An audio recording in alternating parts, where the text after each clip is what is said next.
Om Jai Sri Mahagam Ganapatiye Namaha. Om Namah Shivaya. Today we will try to hear the slokas from Lord Sri Sivasahasranamam from 46 till 50 and learn them. The text of these slokas are given in the description below.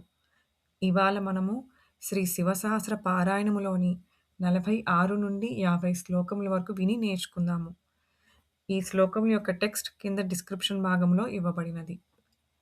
నందీశ్వరశ్చ Nandi చ నందనో నందివర్ధనః భగహారీ నిహంతా చ కాలో బ్రహ్మా పితామహః చతుర్ముఖో మహాలింగ చారులింగ స్తథైవ చ లింగాధ్యక్షః సురాధ్యక్షో యోగాధ్యక్షో యుగావహః బీజాధ్యక్షో బీజకర్తా ఆధ్యాత్మానుగతో బలః ఇతిహాసః సంకల్పశ్చ గౌతమోऽధ నిశాకరః దంభో యదంభో వైదంభో వస్యో వసకరః కలిః లోకకర్తా పశుపతిర్మహాకర్తా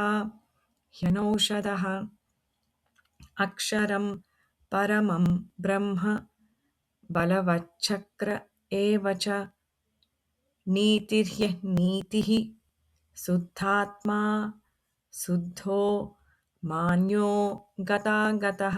ఓం నమః శివాయ.